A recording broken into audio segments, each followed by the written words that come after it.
Olá, eu sou a Carol Nogueira e esse é o Item Mais da CNN. A movimentação política da corrida eleitoral se intensificou nas últimas semanas. E esse ritmo de articulação deve crescer ainda mais na medida em que se aproximam as eleições de outubro. A menos de 7 meses da votação, datas importantes do calendário eleitoral estabelecem um limite para a definição das candidaturas. Anote aí, em 1º de abril, termina a janela para a troca de partido. No dia seguinte, prefeitos, governadores e ministros precisam deixar os cargos se quiserem concorrer a outro posto. A partir de 20 de julho, legendas e federações partidárias começam a realizar as convenções para escolher os candidatos. O prazo acaba no dia 5 de agosto. E logo depois, no dia 15, o período de registro das candidaturas é encerrado. Oficialmente, as campanhas começam no dia seguinte. Anotou aí na sua agenda? Pois é, essas datas aumentam a expectativa para as próximas semanas, que serão decisivas para deixar o quadro eleitoral mais claro. A semana passada já teve anúncios importantes, como a desistência do presidente do Senado, Rodrigo Pacheco, de concorrer ao Palácio do Planalto. O cargo que me foi confiado por Vossas Excelências, meus pares, está acima de qualquer interesse pessoal ou de qualquer ambição eleitoral. Meus compromissos como presidente do Senado e com o país são urgentes, inadiáveis e não permitem qualquer espaço para vaidades.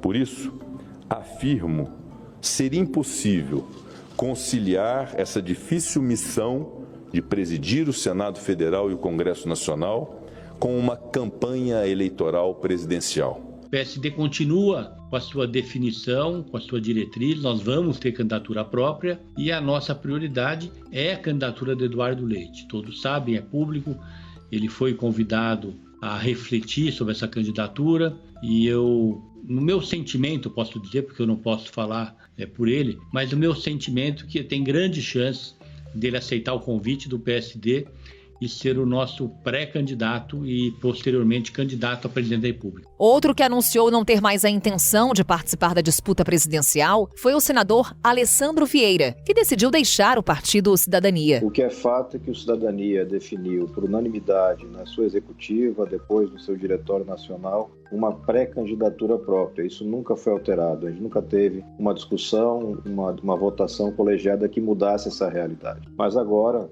com a minha saída do partido, naturalmente essa situação deixa de existir e não existe nenhuma possibilidade de permanência na seara da disputa pela presidência da República. Isso daí já é um passado nessa trajetória política que eu venho exercendo. O Cidadania negocia a formação de uma federação com o PSDB, que planeja lançar um nome apoiado também por MDB e União Brasil. 1º de junho é a data que nós estipulamos para apresentar esse nome. Até o final desse mês, até o dia 2 de abril, Caio, vamos estar cada um dos partidos focados na construção de suas chapas nominatas de estadual, federal, desse período da janela eleitoral, onde governadores e prefeitos deixam seus cargos para disputarem mandatos. Outros pré-candidatos, como o ex-juiz Sérgio Moro, do Podemos, e o pedetista Ciro Gomes, buscam ampliar as bases de apoio para tentar melhorar o desempenho nas pesquisas e viabilizar uma campanha com chances reais de chegar ao segundo turno. Uma outra definição aguardada é a possível filiação do ex-governador de São Paulo, Geraldo Alckmin, ao PSB e a confirmação do nome dele como vice na chapa do ex-presidente Lula,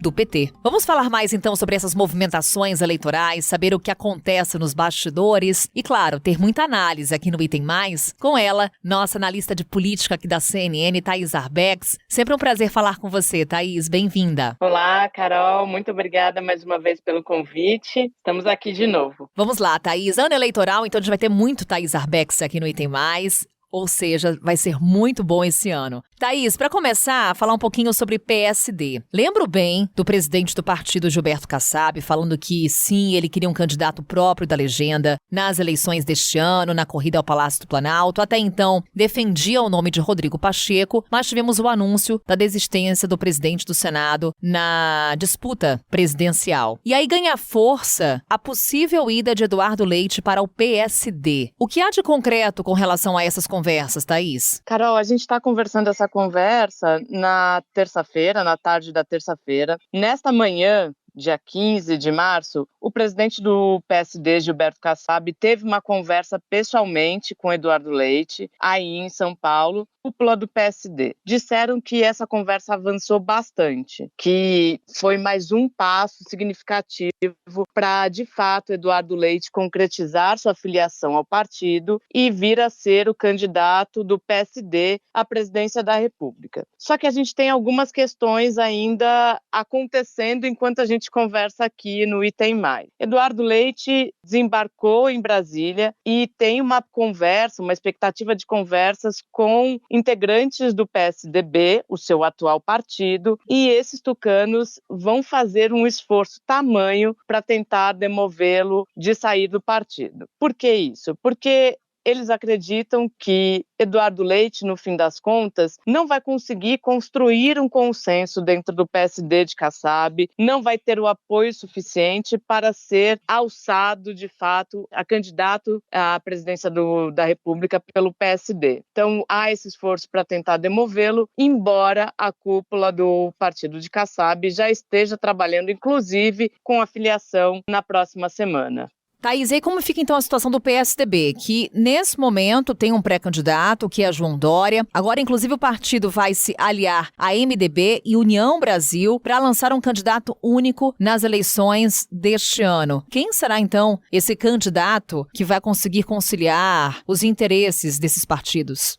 Carol, eu vou dividir aqui com quem está nos ouvindo uma avaliação que eu ouvi agora há pouco que achei bastante interessante. É a seguinte, ainda falando de Eduardo Leite, tentando trazer todos esses personagens que você colocou. Eduardo Leite, ao se filiar ao PSD, além de enfrentar uma resistência dentro do partido de Kassab, ainda tem que pensar no cenário mais amplo, que é o seguinte, esse número imenso de candidatos da chamada terceira via. A gente tem sim um indicativo de que MDB, PSDB e União Brasil possam caminhar juntos, ou seja, ter um candidato único na disputa pelo Palácio do Planalto, mas a gente sabe também, Carol, que a política também é feita em grande parte de vaidades e interesses pessoais. A gente sabe que a definição desse candidato, os critérios para a definição desse candidato não estão claros e muita gente vai questionar. E aí digo que o governador de São Paulo, João Dória, embora diga que possa vir a se juntar em torno de um único nome, tem um projeto pessoal bastante específico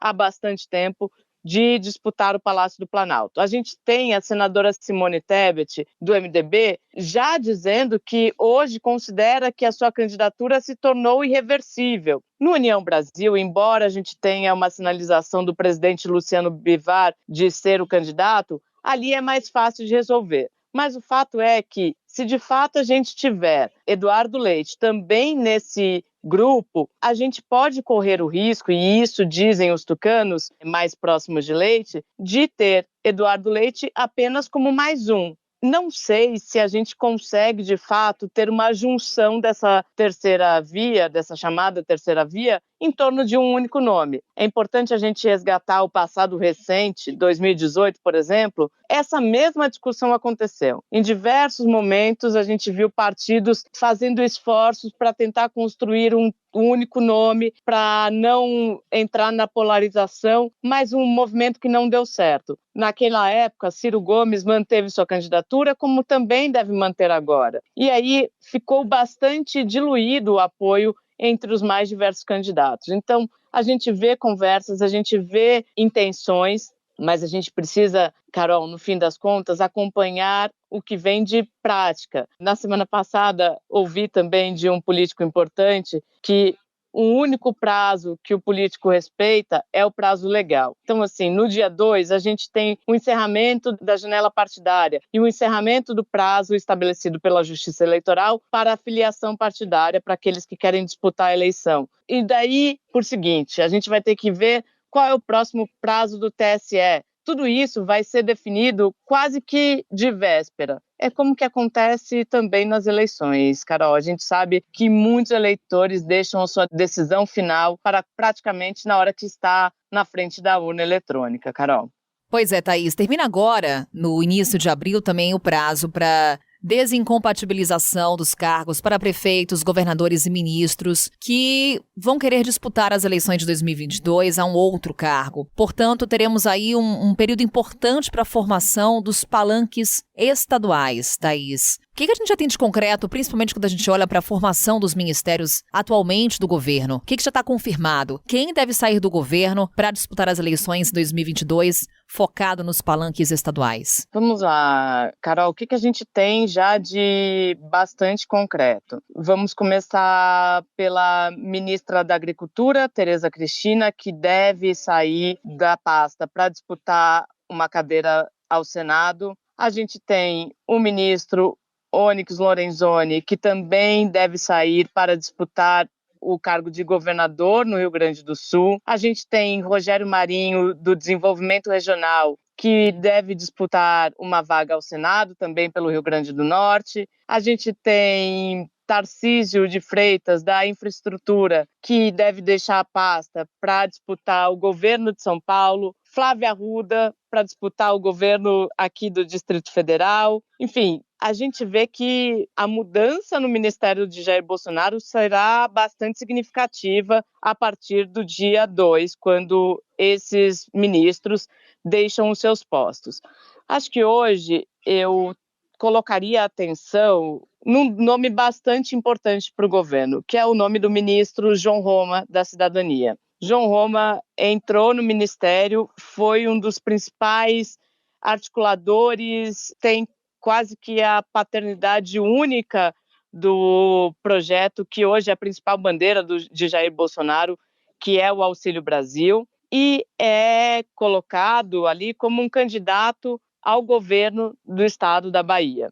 Só que ele tem um grande problema, Carol. Ele não tem hoje o apoio do seu partido, o Republicanos. O que isso quer dizer? Quer dizer que o Republicanos não entregará a sigla para ele disputar a eleição lá na Bahia, para disputar o governo do estado na Bahia. Então ele tem algumas peças na mesa. Uma delas é migrar para o PL, o partido que o presidente Jair Bolsonaro migrou recentemente e que vai disputar a presidência da República. Isso está colocado, mas mesmo que ele migre para o PL, ele sabe das dificuldades que ele vai enfrentar nessa eleição na Bahia. Bahia que há muitos anos é comandada pelo PT e que nessa eleição tem como candidato fortíssimo ACM Neto, que de principal aliado se tornou o seu principal rival político. Então, a situação de João Roma é uma situação que eu acho que a gente tem que olhar com mais atenção, porque o movimento dele pode ser bastante determinante. Mais informação importante aqui para trazer quem está nos ouvindo. Independentemente da decisão que ele for tomar, se ele disputa o governo da Bahia, se ele fica no Republicanos e disputa a reeleição para a Câmara dos Deputados, ele está decidido a deixar o cargo, mesmo que ele não venha para uma reeleição na Câmara.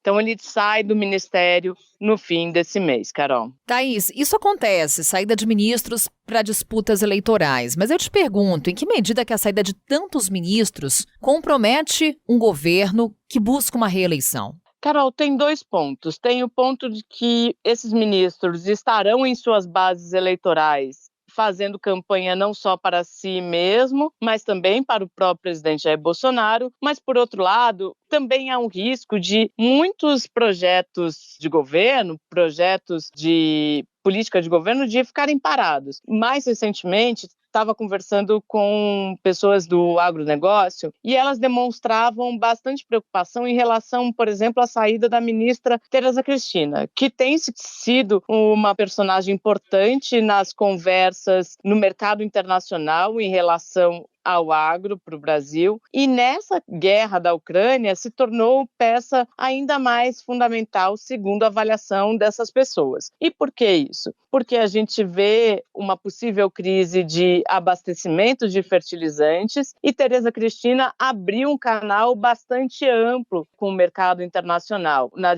diplomacia internacional para negociar com outros países. A saída dela é considerada um ponto de tensão para determinada ala do agronegócio. Então, a gente tem uma saída para essas pessoas fazerem suas campanhas e, inevitavelmente, fazerem campanha para o presidente Jair Bolsonaro, mas a gente também tem uma certa paralisia do governo. Isso a gente não pode desconsiderar também, Carol. Além da definição de alianças entre os partidos, as próximas semanas também podem marcar o anúncio oficial do lançamento das pré-candidaturas para as eleições presidenciais. Uma delas é a do presidente Jair Bolsonaro, do PL, que pretende lançar a pré-campanha à reeleição no dia 26. Isso, Mona Lisa, esse é o planejamento do presidente Jair Bolsonaro. Vamos frisar isso, né? Deve ser no dia 26, eu estou falando deve ser, né? Planeja lançar no dia 26 de março um grande evento em Brasília. Nesse ato, também deverão ser feitas filiações ao PL, né, que é o partido do Bolsonaro, né? Será ao redor também dessa data que o PL planeja inaugurar seu escritório político em uma casa no Lago Sul, né, bairro Nobre, lá de Brasília, né? Essa casa vai funcionar como uma espécie de comitê central da campanha do Bolsonaro, de onde o presidente do PL, Valdemar Costa Neto, e o coordenador-geral da campanha, senador Flávio Bolsonaro, irão despachar. As chances de manutenção de um cenário de polarização entre Lula e Bolsonaro nas eleições de outubro preocupam a chamada terceira via. A avaliação que foi feita, por exemplo, a Moro é a de que o fato do ex-presidente Lula ter estilingado tanto e ter aparecido tantos pontos na frente de Bolsonaro recrudesceu mesmo a questão da polarização, e o bolsonarista envergonhado, digamos assim, aquele que estava esperando a campanha começar para ver se ia, se não ia, tá falando isso, se não for Bolsonaro vai ser Lula. Já voltou, então, e deixou, tanto que você pode perceber que à medida que Bolsonaro vai crescendo, 1-2, 1-2, 1-2, os candidatos da terceira via estão baixando de patamar.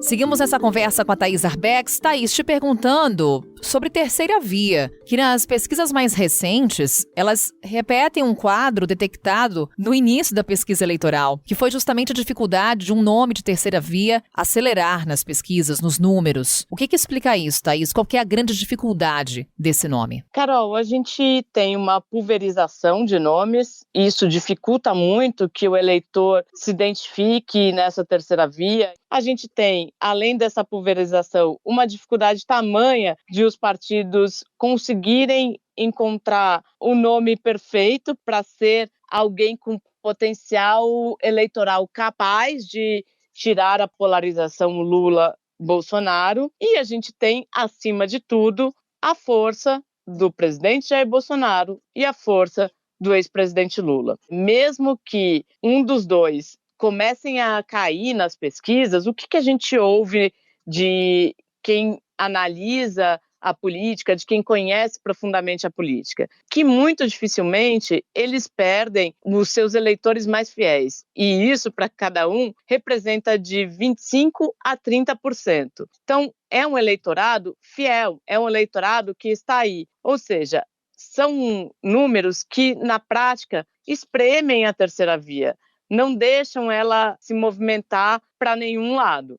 É claro que tem uma questão na eleição, Carol, que é bastante importante e que a gente viu muito explicitamente na eleição de 2018, que é o imponderável. É claro que a partir da eleição presidencial de 2018, quando muitas forças políticas nem sequer olhavam para Jair Bolsonaro, hoje tem outra percepção do que pode acontecer numa eleição. Então, há um olhar mais atento. Então, a gente precisa, é claro, analisar as pesquisas pensando que elas são um retrato do momento. O que nos diz essa fotografia do momento? Que a polarização está fixada, Bolsonaro e Lula, e que a terceira via tem pouca chance de avançar. Mas é claro que se, num determinado momento, todos esses nomes que estão postos decidirem se unir em torno de uma única pessoa e conseguirem força suficiente para convencer o eleitor de que são capazes de governar para além de uma polarização, o cenário pode mudar. Mas eu,